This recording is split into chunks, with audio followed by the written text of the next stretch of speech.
안녕하세요. 이번 영상에서는 화폐의 시간 가치에 대해서 설명하겠습니다. 다음 둘 중에 하나를 선택할 수 있다고 하면은 어떤 걸 선택할까요? 당장의 만원과 1년 뒤의 만원을 비교하면 100이면 100, 현재 시점의 만원을 선택할 거예요. 왜 그럴까요? 현재 시점의 현금은 당장 쓸 수 있는데 1년 뒤의 현금으로는 당장 할 수 있는 게 아무것도 없죠. 화폐의 시간 가치는 현재 시점에서 내 맘대로 쓸 수 있는 권리를 포기하는 대가라고 할 수 있습니다. 흔히 이자라고 하죠. 현재와 미래 시점 간의 시간 가치를 이자라고 하는데 지금 만원 가질래? 아니면 1년 뒤에 11,000원 가질래? 했을 때 아무거나 상관없다고 하면은 이때 1년의 시간 가치는 1,000원이고요. 비율로 표시하면 10%가 됩니다. 여러 기간의 이자를 계산하는 방법은 달리 계산 방법과 복리 계산 방법이 있는데요.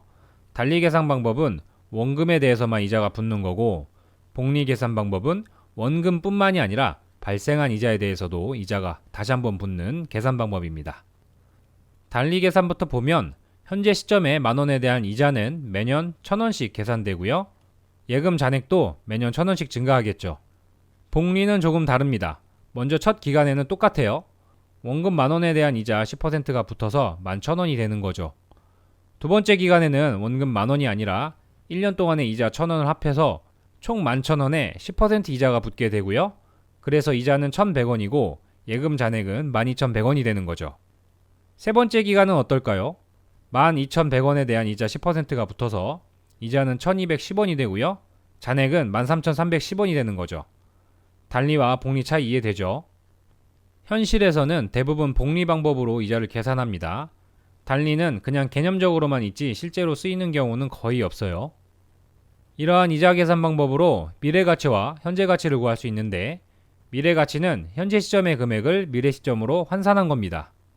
조금 전에 써먹었던 그림 그대로 쓰면 현재 시점 만원에 3년 뒤 미래 가치는 13,100원이 되는 거죠. 현재 가치는 방향이 반대예요. 미래 시점의 금액을 현재 시점으로 환산한 겁니다. 보통 시점을 땡긴다고 표현해요. 그래서 3년 뒤에 13,100원은 현재 시점으로 환산하면 만원이 되겠죠. 미래로 갈 땐 매년 이자를 곱해주고 현재로 땡길 때는 이자를 나눠줘서 계산합니다. 현재 가치와 미래 가치는 서로 상대적인 개념인 거예요. 회계를 공부하다 보면 현재 가치 개수나 미래 가치 개수라는 말을 볼 수 있을 겁니다. 3년 뒤 명목 금액 13,100원의 현재 가치를 구하려면 1.1로 3번 나눠서 구할 수 있고요. 반대로 현재 시점의 명목 금액 만원에 3년의 미래 가치를 구하려면 1.1을 3번 곱해서 구할 수 있습니다. 이때 미래 시점과 현재 시점의 명목 금액이 곱하는 숫자를 각각의 개수라고 하는 거죠. 계산해보면 이자율 10%의 3년 현재 가치 개수는 0.7513이고요. 미래 가치 개수는 1.331입니다. 보통 소수점 서너 자리까지 표시합니다. 계산기가 일반적으로 보급되지 않았던 시대에는 각 이자율과 기간마다 미리 개수들을 구해둔 개수표를 사용해서 현재 가치나 미래 가치를 계산했다고 합니다. 계산기가 보급되고 컴퓨터도 나오고 하다 보니까 이제는 사실 개수표를 보고 현재 가치나 미래 가치를 구하지는 않지만 이제 우리는 개수가 어떤 건지 개념 정도는 알았어요. 조금 더 응용해보면 연금에 대한 현재 가치 개수와 미래 가치 개수도 구할 수 있습니다. 연금이 뭐죠? 매년 일정한 금액을 수령하는 거죠. 예시를 보면 매년 만원씩 명목 금액이 발생하고 있어요. 이거를 각각의 현재 가치로 평가한다고 했을 때 1년 뒤에 만원은 1.1로 한번 나눠주면 되고 2년 뒤에 만원은 1.1로 두 번 나누고 3년 뒤에 만원은 3번 나누면 각 시점의 현재 가치를 구할 수 있습니다. 이 금액들을 다 합치면 이자율 10%로 3년 동안 만원씩 받는 연금의 현재 가치를 구할 수 있겠죠. 명목 금액에 곱하는 각 현재 가치 개수를 초등학교 산수 시간에 배웠던 곱셈의 분배 법칙을 통해서 계산해보면 개수의 합이 2.4868이 되는데 이 숫자를 연금의 현재 가치 개수라고 합니다. 명목 금액 만원에 연금의 현재 가치 개수 2.4868을 곱해주면 연금의 현재 가치 24,868원을 계산할 수 있죠. 연금의 미래 가치 개수는 반대로 하면 되겠죠? 매년 말 만원씩 3년 동안 받았을 때 3년 뒤의 금액을 알고 싶으면 1년 뒤 만원은 1.1로 두 번 곱해주고 2년 뒤에 만원은 1.1로 한 번 곱해줘서 구할 수 있죠. 3년 뒤에 만원은 그냥 만원이죠. 연금의 현재 가치를 평가할 때와 동일하게 계산해서 명목 금액에 곱하는 각각의 미래 가치 개수를 더해주면 얘는 3.31이 나오네요. 이 숫자를 연금의 미래가치계수라고 하는 거죠. 명목금액 만원에 미래가치계수 3.32를 곱해주면 3년 뒤 미래가치가 계산됩니다. 이제 현재가치로 평가하는 방법을 알았으니까 회계에서 자주 나오는 현재가치 할인차금의 개념을 확실하게 해둘 필요가 있습니다. 현재가치 할인차금은 명목금액과 현재가치 평가금액의 차이인데요. 예를 들어 미래 시점의 금액 만원을 현재가치로 평가했을 때 8,900원이라고 한다면 다음과 같이 재무상태표에 표시할 수 있습니다. 명목금액에 현재가치 할인차금 1,100원을 차감 항목으로 표시해서 장부금액 8,900원으로 표시합니다. 이때 명목금액과 현재가치 금액의 차이를 뭐라고 한다고 했죠? 현재 시점의 금액과 미래 시점의 금액 차이를 이자라고 했잖아요. 현재가치 할인차금은 이자에 해당하는 금액이고요. 시간이 지남에 따라서 조금씩 이자로 인식하죠. 이렇게 기간경과분에 대한 이자를 인식하는 것을 회계에서는 현재가치 할인차금의 상각이라고 합니다. 이러한 상각 방법으로는 두 가지가 있는데요. 먼저 정액법은 상각기간 전체에 걸쳐서 똑같은 금액으로 상각하는 건데 현재가치 할인차금을 전체 상각기간으로 나눠서 매년 n분의 1씩 상각하는 거고요.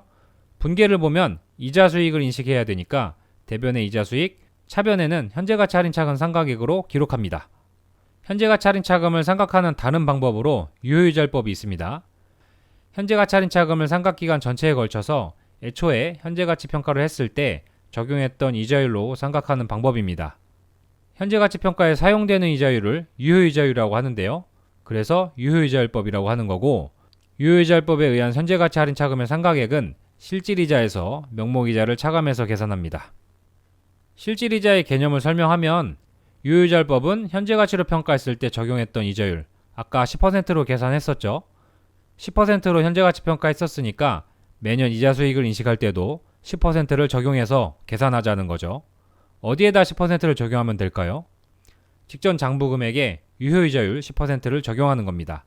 그때의 이자를 실질이자라고 하고요. 명목이자는 명목금액에서 명목이자율을 곱해서 구합니다. 명목이자는 실제로 내가 돈으로 받는 이자예요. 헷갈리면 안 돼요.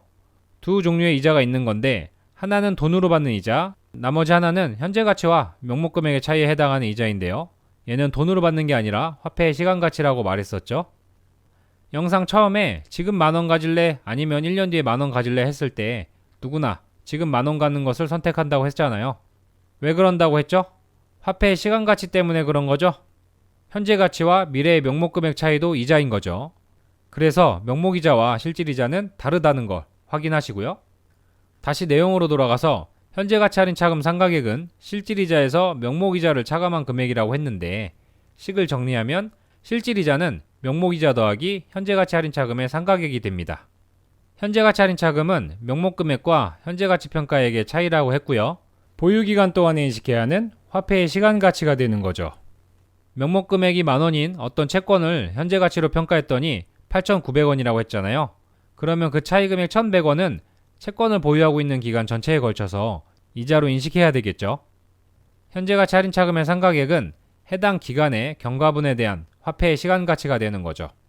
보유기간이 3년이라면 1년 지날 때마다 전체 1,100원 중에서 일부만큼을 상각해서 이자로 인식하는 겁니다. 정리하면 실질이자는 진짜 돈으로 받는 이자하고 화폐의 시간가치에 해당하는 부분이 있는 거죠. 회계에서 대부분의 이자 계산은 유효이자율법으로 계산하기 때문에 굉장히 중요하면서도 기본적인 개념입니다.